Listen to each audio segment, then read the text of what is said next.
We're going to talk about internal forces now, and this topic is important because you want to know the maximum force that's exerted on a beam. You have a distribution of forces and loads. You want to know where it's maximum because you want to ask, will the beam stand up to this force? So we start our consideration of this. To discover loads is a function of distance along a beam, and we use the method of sections. We do an imaginary cut along the AA, this line right here, and we draw a free body diagram for the left-hand side and the right-hand side. And just like frames in machines, here we have equal and opposite moments, that the moment B is, or the right is putting on the left, is equal and opposite to the moment that the left is putting on the right. And the same thing with the tensile force, which is represented by the letter N, and the shear force, which is represented by the letter B, excuse me, not B, V. This convention here is the positive sense, that when you're trying to turn the whole thing counterclockwise, you have a positive moment. Well, we'll get into the senses in just a minute. Okay. In 3D, it's real similar, except you have three axes to deal with. You have axial force, the normal force, and then two components of a shear force, and then three components of a torsional moment. So positive normal force is considered this if it's, you make the cut, putting something in tension, positive moment. A positive shear will tend to rotate a beam clockwise, and a positive moment tends to bend a beam upwards. So these are the senses: the positive normal force, positive shear force, positive moment. Here's the conventions again. Think of so procedure. Consider a single beam, find the reactions at the ends. Do not, now, for finding the reactions, you can get the equivalent forces to find the reactions. But after that, do not replace a distributed force by a single force. Do not find equivalent forces. Make an imaginary cut and draw your free body diagram for the right half and the left half, or however you've made the cut. Find the moments and then solve the equilibrium equations. Okay, so here's an example. A roller on this side, a pin on this side, a 9 kilonewton meter moment over here. Here's the lengths and a 6 kilonewton point load on the beam. And B and C are, B is just on the left side of this 6 kilonewton load, and C is just on the right side of the 6 kilonewton load. So we consider this portion of the beam, including point B. We draw in the moments, the shear force, the normal force, and the reaction moment at A. And I've written down the equilibrium equations. dx has to be 0. ay plus dy minus 6 has to equal 0. And from the moment equations, then you can determine that ay has to equal 5 kilonewtons. That means dy has to equal 1 kilonewton. So we got our reaction moments now, or reaction forces, and moments for that matter. Now we can consider the body in isolation.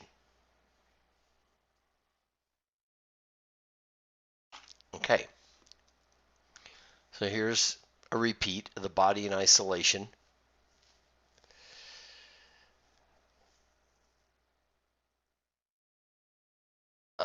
This is AB. So the difference between this diagram here and this diagram is that 6 kilonewtons.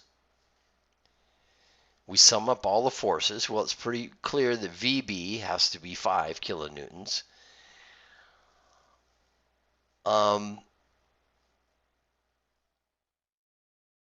moment about point B, you're only going to have the 5 kilonewtons times 3 meters in the negative because it's tending clockwise, plus m sub b. So that forces m sub b to be the 15 kilonewton meters.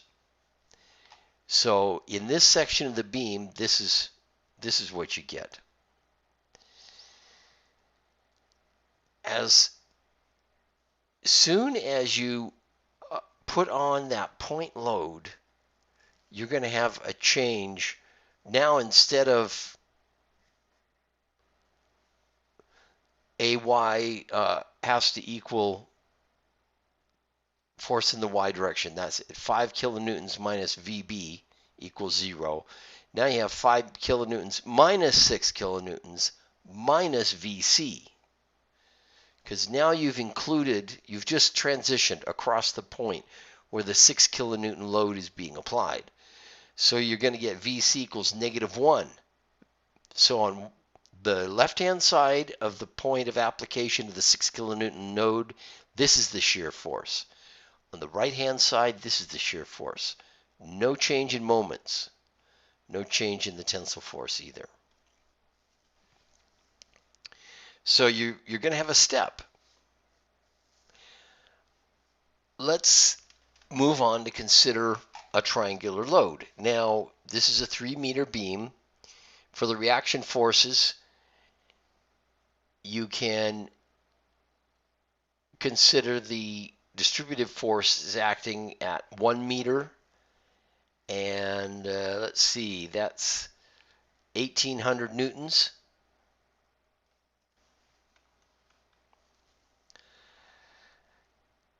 But when we think about it, well, let's go over here.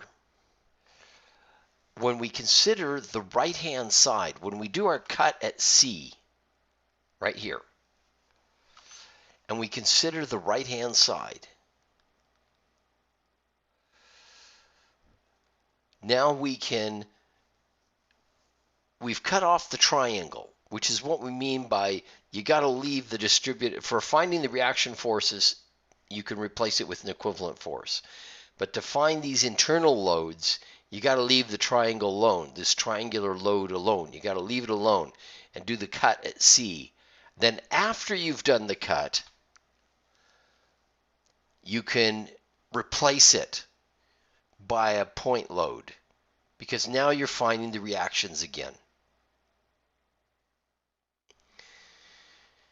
And let's see if the logic makes sense.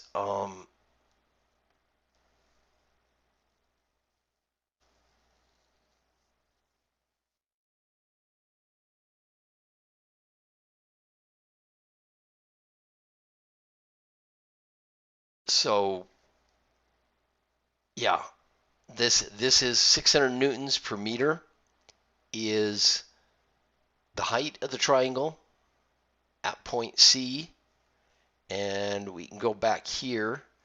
The slope of this line is going to be 1,200 newton meters divided by 3, or 400 newton meters, and you multiply that by 1.5, and you get 600 newtons per meter. 400 newtons, actually it's the slope of this line, negative 400 newtons per meter squared. That would be the slope of this line. You multiply that by 1.5 meters, and you're going to get 600 newtons per meter is what WC is. Okay, now let's go back to the equation. 600 newtons per meter. That's where this 600 newtons per meter comes in. The beam is 1.5 meters in length, so 1/3 of the beam is a half a meter. And the total force then would be half the base, 1/2 base, 1.5 meters, times the 600 Newton per meter height. Now we can calculate MCVCNC. We have everything we need to do that. So the tensile force equals 0. VC is, the shear force is 450 newtons, and the moment is negative 225 newtons when we crunch the numbers. Okay, going to end the video here. We'll pick it up with the next video.